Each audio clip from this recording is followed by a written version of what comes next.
इस वीडियो में हम भूमि से संबंधित कुछ प्रश्न और उसके उत्तर बताएंगे। उससे पहले हमारा एक रिक्वेस्ट है कि हमारे चैनल हुसैन खाता खतियान को सब्सक्राइब करें, लाइक और शेयर करें, ताकि इसी तरह का वीडियो हम आपको लाकर देते रहें। और इससे पहले हमारा बहुत सारा वीडियो बना हुआ है दर केवाला के ऊपर, खतियान के ऊपर, दाखिल खारिज के ऊपर, वो सारा आप जाकर देख सकते हैं विशेष जानकारी के लिए। तो चलिए हम शुरू करते हैं आज का अपना टॉपिक। सबसे पहले देखिए ऊपर में लिखा हुआ है, क्या दाखिल खारिज आवेदन के साथ दर केवाला संलग्न करना आवश्यक है। तो ऐसे में जरूरी है, अगर आपके पास दर केवाला वाला कोई जमीन है और उसका आप मोटेशन करवाना चाहते हैं, दाखिल खारिज करवाना चाहते हैं, तो वैसे में उसका दर केवाला संलग्न करना बहुत जरूरी है। अगर आप नहीं करते हैं तो रिजेक्ट कर दिया जाएगा। अब सवाल ये उठता है कि दर केवाला आपको मिलेगा कहां से। दर केवाला आपको वहीं से मिलेगा जिससे आप जमीन खरीदें। एक बात और ध्यान रखिएगा कि आप जब भी जमीन खरीदें तो अगर वो दर केवाला वाला जमीन है तो उसका दर केवाला जरूर ले लें, और उसका अगर लगान रसीद है, किसी का अगर जमाबंदी कायम है, तो उससे लगान रसीद भी ले लें। ये आपको भविष्य में बहुत काम देगा, मोटेशन करने में बहुत आसानी होता है। उसके बाद देखिए, अगर केवाला सीएस खतियान के आधार पर हुआ है तो दाखिल खारिज होगा। देखिए, सीएस पुराना वाला होता है खतियान और आरएस नया वाला होता है, तो दोनों में जब मिलान किया जाएगा तो दोनों सेम होना चाहिए, मैच होना चाहिए। अगर कुछ गड़बड़ मिला तो ऐसे में दाखिल खारिज नहीं होगा, क्योंकि जितना भी कार्य है आरएस खतियान के माध्यम से होता है। पुराना प्लॉट से नया प्लॉट कैसे देखें, पुराना नक्शा लाइए और नया नक्शा लाइए, दोनों को मिलान कीजिए, आप देख लीजिए कि आपका कहां पर प्लॉट है और वो कितना नया नंबर प्लॉट बना है। तो ये देखना बहुत आसानी है। उसके बाद देखिए, किसी जमीन का जमाबंदी में कम भूमि दर्ज है पर स्थल पर ज्यादा है, कैसे होगा। इसके लिए आपको अमीन का रिपोर्ट लाना चाहिए। अमीन का आप जो है आवेदन दीजिए, सरकारी अमीन का आवेदन दीजिए जाके। उसके बाद रिपोर्ट होगा, वेरीफाई होगा, उसका जो भी दस्तावेज है, उसके बाद अमीन जाते हैं, उसको मापते हैं और उसके बाद एक रिपोर्ट देते हैं। और रिपोर्ट जब आपको मिल जाता है तो आप रिक्वेस्ट कर सकते हैं अंचल अधिकारी से, वो जैसा आपको बताएंगे वैसा कीजिए। यहां से भी करवा सकते हैं, और फिर या अगर अंचल अधिकारी अगर नहीं करें तो आप एडीएम के पास भी जा सकते हैं। उसके बाद देखिए,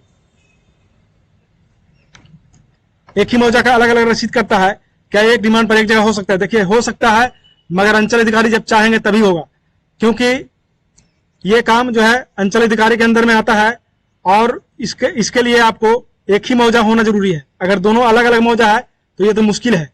अगर एक ही मौजा का अलग अलग रसीद कर रहा है तो उसको एक जगह करना कोई ज्यादा मुश्किल नहीं है। उसके बाद देखिए, अगर कोई पुराना जमीन का दाखिल खारिज नहीं हुआ और अब विक्रेता का जमाबंदी भी नहीं मिल रहा है तो दाखिल खारिज कैसे होगा। देखिए, अगर वो जमीन में पहले का कोई हिस्सेदार है और उनके पास अगर कोई रिसिप्ट बच रहा है, लगान रसीद अगर बच रहा है, तो उसके माध्यम से भी आप करवा सकते हैं। मतलब उसके गोतिया नैया जो भी हो हिस्सेदार, उनके माध्यम से भी आप करवा सकते हैं। पहले देख लीजिए, अगर उनका जो है पहले वाला दाखिल खारिज का नकल मिलता है तो ठीक है, नहीं है तो जमाबंदी देखिए, जमाबंदी भी नहीं है तो फिर जो है उनके जो हिस्सेदार थे पहले उस जमीन में, उनका जो है लगान रसीद वगैरह कुछ भी मिल जाएगा तो उससे आप करवा सकते हैं। उसके बाद देखिए, सरकारी अमीन को आवेदन कैसे दिया जाता है। सिंपल आप आवेदन लिखिए, उस जमीन से संबंधित जो भी आपके पास दस्तावेज है वो दिखाइए, जाके प्रस्तुत कीजिए वहां अंचल में, उसको लगा के और वेरीफाई जब कर देंगे वो अंचल अधिकारी, तो जो है अमीन आपको जाएंगे आपके साथ नापने के लिए जमीन को, और उसके बाद फिर रिपोर्ट तैयार होता है। घर में जगह जमीन गली मैदान का मापी कैसे करें, ये सिंपल करवाना है। आप जाके वहां आवेदन दीजिए और इसमें आपको चार्ज भी कुछ नहीं देना पड़ेगा। जैसे रैयत जमीन में पर प्लॉट के हिसाब से चार्ज देना पड़ता है, मगर गर्मा जरूर जमीन में कोई चार्ज नहीं लिया जाता है। उसके बाद देखिए, अगर किसी प्लॉट का कुछ हिस्सा दूसरे के कब्जा में है तो दाखिल खारिज कैसे होगा। देखिए, इसका दाखिल खारिज नहीं होगा, अगर कोर्ट का आदेश है तभी करवा सकते हैं। देखिए इधर, अगर कोई अपने हिस्से से ज्यादा जमीन बेचा तो दाखिल खारिज होगा। देखिए, अब नहीं होगा, ये पहले बहुत ज्यादा आदमी ऐसे करता था, लेकिन अब ऐसा मुश्किल हो गया है करना।